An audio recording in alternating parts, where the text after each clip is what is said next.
नमस्कार, मी फराह खान. तुम्ही बघताय महाराष्ट्राचा number 1 Marathi news channel news 18 Lokmat आणि महाराष्ट्राची खबरबात. या बुलेटिनच्या सुरुवातीला आढावा घेऊयात दिवसभरातील चर्चेतल्या बातम्यांचा. सुरुवातीला सर्वात महत्त्वाची बातमी. राज्यातील स्थानिक स्वराज्य संस्थांच्या निवडणुकीचा मार्ग मोकळा झाला आहे. स्थानिक स्वराज्य संस्थांच्या निवडणुकीमध्ये 50% आरक्षणाची मर्यादा ओलांडल्याच्या आक्षेपावर आज सुप्रीम कोर्टामध्ये सुनावणी झाली. याविषयीची अपडेट आपण घेणार आहोत. दरम्यान जनतेला आश्वासन देण्यासाठी सत्ताधाऱ्यांमध्ये चढाओढ लागली आहे. कोणी MIDC सुरू करण्याचं आश्वासन देत आहे, तर कोणी सिटी सर्व्हेचं आश्वासन देतोय. यावरून विरोधकांनी सत्ताधाऱ्यांवर निशाणा साधलेला आहे. दरम्यान स्थानिक स्वराज्य संस्थांच्या निवडणुकीमध्ये महायुतीमध्येच कुरघोडीचं राजकारण रंगलेलं आहे.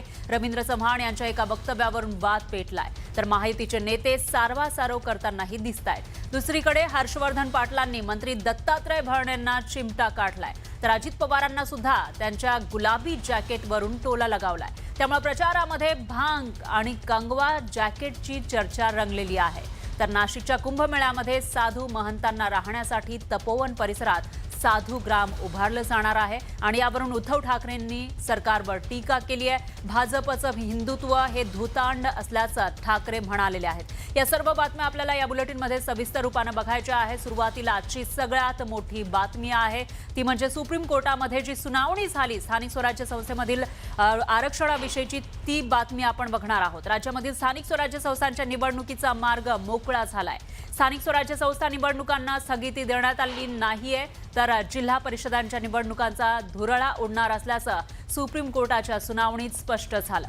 नगरपालिका निवडणुकीनंतर लगेचच जिल्हा परिषदेच्या निवडणुकांचे पडघम वाजणार आहेत. राज्यातील स्थानिक स्वराज्य संस्थांच्या निवडणुकीमध्ये 50% आरक्षणाची मर्यादा ओलांडल्याच्या आक्षेपावर सुप्रीम कोर्टात सुनावणी झाली.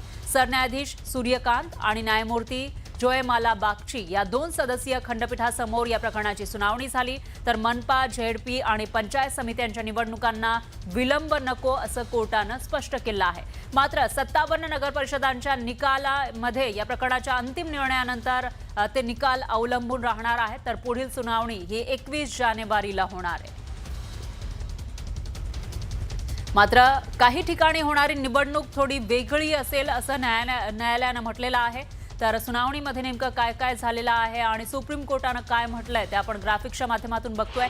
सुप्रीम कोर्टामध्ये 21 तारखेला सुनावणी होणार आहे. दरम्यान जिल्हा परिषदा 17, पंचायत समित्या 83, महापालिका 2 आणि नगरपंचायती 57 अशा ठिकाणी आरक्षण मर्यादेचं उल्लंघन झालं आहे. म्हणजे आरक्षणाची मर्यादा आहे 50%, पण त्याहीपेक्षा जास्त आरक्षण या ठिकाणी झालं आहे आणि त्यामुळं आता इथल्या निवडणुकीचा जो काही निकाल असेल तो सुप्रीम कोर्टाच्या अंतिम निकालावर अवलंबून असेल असं कोर्टानं म्हटलंय.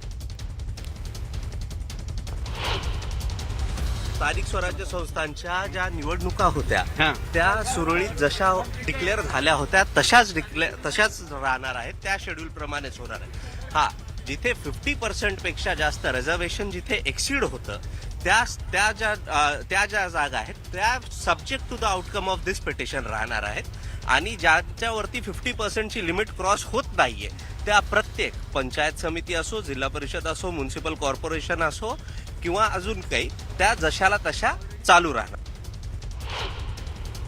मुळामध्ये स्थानिक स्वराज्य, जिल्हा परिषद, पंचायत समित्या, नगरपालिका वगैरे या संदर्भात कोर्टात गेलेला आहे आणि सुप्रीम कोर्टाने आज तुमचं 50%च्या वरचं आरक्षण जिथे जिथे जास्त झालंय तिथला कदाचित म्हणजे स्थगिती किंवा पुनर्विचार करा असं सुप्रीम कोर्टाने सांगितलं आहे. हे मला माहिती आहे, आत्ताच कळलं, बातमी ऐकली. आणि मुंबई, ठाणा, नाशिक ज्या आपल्या महानगरपालिका आहेत त्या महानगरपालिका राज्य सरकार ज्या वेळेनुसार ठरवतील तेव्हा घेतल्या जातील आणि त्याच्यासाठी सर्वच पक्ष आता मतदार तयार आहेत. सर्वोच्च न्यायालयाच्या आजच्या निर्णयानुसार जरी थोडासा दिलासा आजच्या निवडणुकीला दिला असला तरी न्यायालयाने जे मत नोंदवलं आहे त्यानुसार या सर्व निवडणुकांचं भवितव्य हे कोर्टाच्या निर्णयावर आधारित राहील. कारण कोर्टाने स्पष्टपणे सांगितलं की तुम्ही निवडणुका घ्या, पण कोर्टाच्या निर्णयाच्या अधीन राहून घ्या. म्हणजेच टांगती तलवार ओबीसीच्या लोकांवर या निर्णयाने आता आम्हाला दिसते आहे.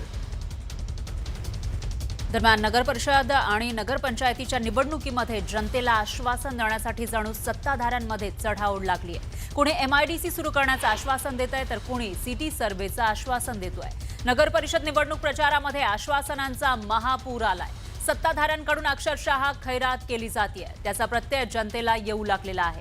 सत्ताधाऱ्यांकडून एका फोनवर लोकांना मोठमोठी आश्वासनं दिली जात आहेत. संगमनेरमधल्या सभेत उपमुख्यमंत्री शिंदेंनी MIDCचं आश्वासन दिलंय. त्याचबरोबर रुग्णालयाचा मुद्दा मार्गी लावण्याचं आश्वासन सुद्धा दिलं. यावेळी त्यांनी भर सभेतून उद्योगमंत्री उदय सामंत आणि आरोग्यमंत्री प्रकाश आंबेडकर यांच्यासोबत फोनवरून चर्चा केली. पण यापूर्वी दिलेल्या आश्वासनाचं काय, असा प्रश्न जनतेला पडलाय.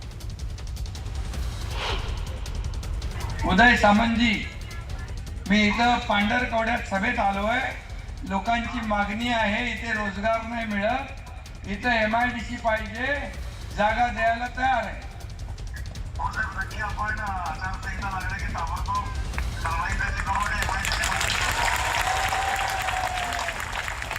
तर शब्द देऊ मी त्यांना.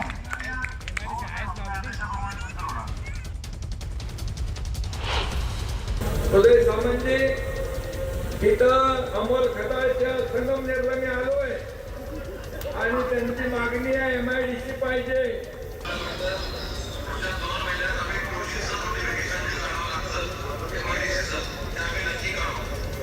नोटिफिकेशन 2 महिन्यात काढणार. प्रकाश आंबेडकर आरोग्यमंत्री आहे. तिथं बाबा अमोल खताळकडे मी आलोय.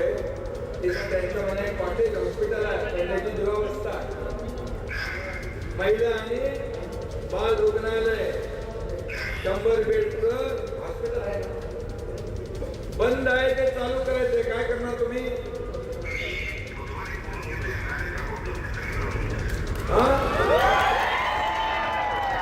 अमोल खताळ यांना बोलवा आणि त्याचं बघा. इथं लोक, हजारो लोक आहेत आणि तुमच्या पक्षाचा प्रमुख इथं शब्द देतोय.